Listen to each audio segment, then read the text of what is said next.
Ladies and gentlemen, in this video we're going to create this decent magic potion in Blender, which I dedicated whole of this video to Potterheads and Harry Potter fans, which I'm one of them as well. So without any further delay, let's get started.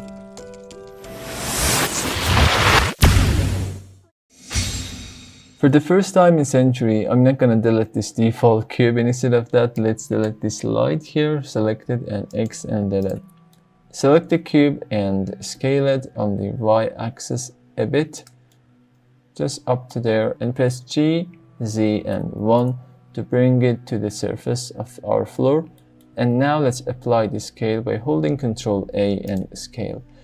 Come to edit mode and select this face selection mode, select this face. Let's inset it by pressing I, and it should be just up to there. Press 7 to go to top orthographic view, and we have to make the shape squarish. Squarish? Do we have even this word in English? I don't know, I meant to make it square. Press S and X and just scale it down on the X axis, and maybe we can scale it up in all of the axes a bit and even more. Then press 1 to go to front orthographic view and press G and Z to make it higher a little bit up to there. So this part should be circle. To make a circle, we have to add two loop cuts by Ctrl R, one here and the other one here. Then let's select these vertices, all of these vertices, and right click then from the loop tools and then select the circle and make it circle. If you don't have loop tools, all you need to do is to just come to edit, preferences, and on the add-ons part you have to search for loop tools and enable it, and in that case it will work for you as well. Press 1 to go to front orthographic view, and then let's extrude this circle on the Z axis up to probably there, and then let's extrude it again, this time a little bit smaller than previous one, and then let's change it to face selection mode. Hold Alt and select this loop, and then hold Alt E and now extrude faces along the normals. Let's extrude them just up to there. I think it will work for us. Yeah, it is good. Now select these four faces. Let's inset them a bit and press 1 to go to front orthographic view, and let's toggle to X-ray mode by holding Alt Z, and now extrude these faces and bring them lower, just up to there, a little bit lower than this part. And when you're satisfied with the result, let's toggle it to solid view by holding Alt Z, and now let's press X and then faces to delete these faces here. So the glass part is done, and now let's make the lid. For that, let's continue with the cylinder, Shift A and bring a cylinder, and I'm gonna change the vertices to about 16 and grab it, bring it higher, press 1 to go to front orthographic view, scale it down just up to there and bring it higher. And now let's apply the scale by Ctrl A and scale, and go to edit mode by pressing tab, and let's toggle to X-ray selection mode, or you can select it from here. Select this face, the bottom face, and press 1 again and scale it down just a bit to maintain this shape here. And let's come back to the solid view and select this one, the top face, and we can scale it down a little bit, this one as well, and let's select this one again and scale it down even more. And we have to work with these ones to find the best result of the modeling. I think it is good now. Yeah, it is good. And let's go to the object selection mode, and there we go. Let's change these names. Select this one and press F2. I'm gonna call it glass, and the other one should be our lid. So let's work on with the modifiers. Select this one and let's add subdivision modifier by Ctrl 2. I'm gonna add 2 segments of subdivision modifier. Right click and shade smooth. This shape itself is really cool. You can go on with this one, but I'm gonna change it a little bit to make it a little bit sharper. So let's change these segments to 3, both for the viewport and the render. So let's take this one and add a bevel modifier and right click then shader smooth, and even we can add subdivision modifier for this one as well by Ctrl 2 for 2 segments of subdivision. And let's decrease the amount and also the segments. I'm gonna change it to 3 for the lead part, and it should go all the way up to this part. I like it the way it looks like. Maybe we can even make it bigger, just like that, but I think it's too big. Let's bring it down just a bit and press S and Shift Z to scale it just on the X and Y axis, just like that. And I think it is good now. Yeah, I'm satisfied with it much more than previous. So let's take this one and add a bevel modifier for this one as well, the glass part, and bring the bevel before the subdivision modifier, and there we go. I'm gonna work with this bevel modifier. I don't want to go on with the angle method. Instead of that, we are going to work with the weight. And how does it work? I'm gonna explain it now. Press tab to go to edit mode, and when you change the limit method to weight, you manually select which faces or which vertices or which edges are selected and which ones take the bevel modifier and the other ones won't take. So I'm gonna select these loop cuts and edges, these ones. I don't want to have sharp edges in the circle parts. For that, because of that, I only choose these parts here to avoid making them sharp. So I think this would be good. And now let's press N to open up this transform menu, and from the mean bevel weight, let's change them to 1 and press tab to go to edit mode, and you see that we have really cool effects here. And even we can change it to 2 and decrease the amount for, or maybe increasing it for having a good shape here. For this one, to maintain our shape, I'm gonna add 2 or 3 loop cuts here and there.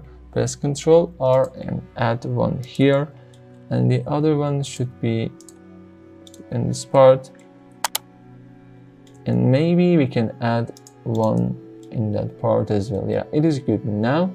Then the modeling part, all of the modeling part is down, and let's press N to hide this menu, and let's save our project. Then let's fix our camera and add a floor. After that, we're going to the shading part. So let's find a good view for our camera, but first of all, let's find the correct position. Maybe I want to have render in this view, and when you're satisfied with the view, hold Alt, Ctrl and Z to fit the camera to the view, and press N and come to the view part and check the lock camera to view, and let's zoom out a little bit and fix the view. Select the camera and come to this object properties, and now let's change the focal length from 50 to 80, and let's zoom out a little bit as well, and just there. Press N, and now let's disable this one, and let's split the view into 2 parts. Here should be our camera, and on this part I'm gonna work on the modeling. Press T to hide this menu, and press home button key to fit the camera, and let's change this to render preview.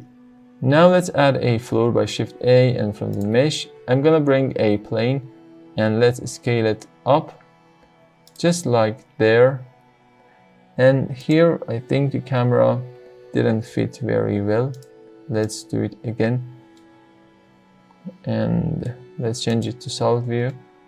Here should be good, or maybe we can even change it a bit to find a good result, just like there. And let's change it to render preview again, and then disable this to not moving it coincidentally. So let's select this glass and come to the shading part, and I'm gonna add a glass texture for this one, and it's really easy.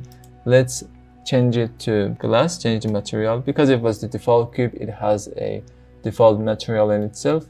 Let's change it to glass, and maybe we can change the base color to somehow bluish, just like there, just a bit, not so much. And maybe we can, and also make it brighter.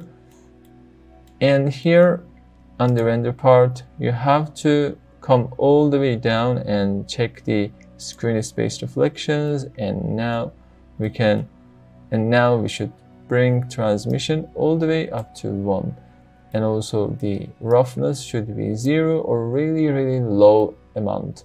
And there we go, this is our glass. But we have to come to render properties and check the ambient occlusion, bloom, and screen space reflections. And from this, you have to open up this and check on the reflection as well. So it will work for us, and it's a perfect glass right now. And for this one, I'm going to simulate a wood texture. It won't be exactly wood, but it would be somehow cartoonish. Let's change it to wood. And then I'm gonna add a Voronoi texture. There is it. So add a color ramp and change the color and plug the color to factor and then color to base color. And for this one, let's select the Voronoi texture and press Ctrl T. If you don't have Node Wrangler add-on, you can come to Edit, Preferences, and search for Node Wrangler, and then if you enable that add-on, this will work for you as well. When you press Ctrl T, these mapping nodes and texture coordinate will open up to you. Let's plug the object vector, and now we can increase the scale a bit, just like this, and change the colors. I'm going to change it to a brown color, like that, and this one should be black. And I'm satisfied with this result, and I'm already satisfied with this result. Let's change for color ramp and bring it here, plug the color to the factor, and then let's plug the color to the roughness. And for this one, I'm gonna make it a little bit rough, just like that. I think it is good now. Let's come to the layout tab, and we don't see anything here because we don't have any lights. And for this one, for the floor, let's select it and click on new, and I'm gonna change its name to floor. And for the color, let's change the base color, make it somehow purple color for this one, and we'll change it later maybe. And let's decrease the roughness a bit, and now here we have it.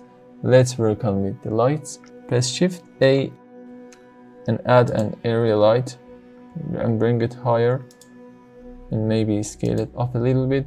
And let's change the power to 100, or maybe we can go on with the 500 as well for having a really sharp shadows here. It would be our top light, and I forgot to add the potion itself. Let's add it really fast. Press Shift A, and from the mesh, let's add a cube. Press 1 to go to front orthographic view and bring it higher up to there, and scale it on the Z-axis, just like this. And press 3 to go to side orthographic view, scale it on the Y-axis, just like that. And press tab to go to edit mode, select this face, but first of all we have to change it to face selection mode. Select the top face and bring it lower. We can toggle to X-ray selection mode and bring it lower, just like there, and press tab, then toggle to solid view by holding Alt Z and Control A, and then apply the scale. Then press slash on the keyboard to isolate this for a moment, and press tab to go to edit mode. Let's select all of the faces by pressing A And now right click and then subdivide, and we have to subdivide a little bit times, and you can repeat the previous action that you did by holding Shift R. I'm gonna do it 2 times for having this. It is good for now. And now press 7 to go to top orthographic view, select these faces, just the top faces, not the other ones, and hold Ctrl I to insert the selection and press H to hide them. And in that case we will work only on these faces, not the other ones. So select one of these faces and let's enable this proportional editing and change the mode to random, and take one of these ones and change them on the Z-axis, and we can increase or decrease the size with the scrolling down and up the middle mouse button. And I'm gonna change it,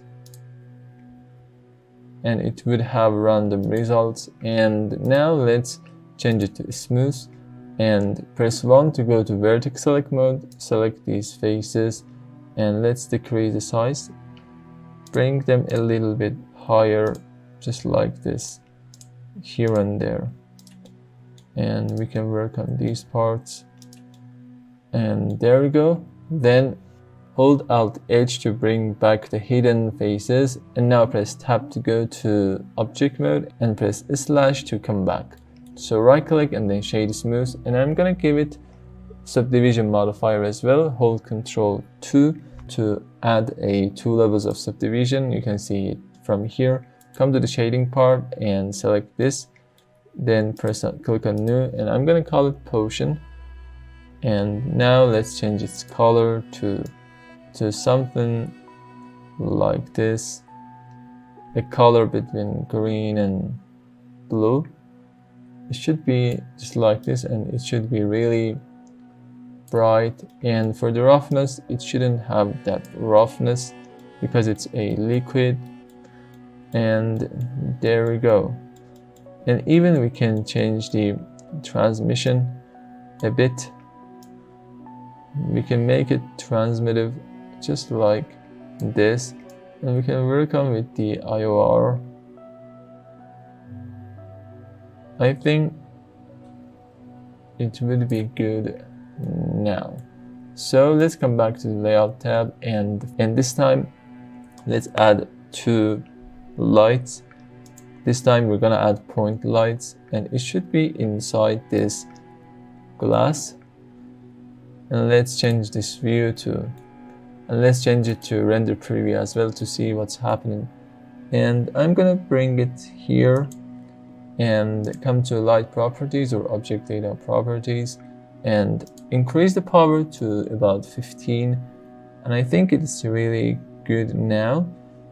So let's take this light, the point light, bring it a little bit higher, just up to there, and press 7 to go to top orthographic view, and we can find a good place for this one.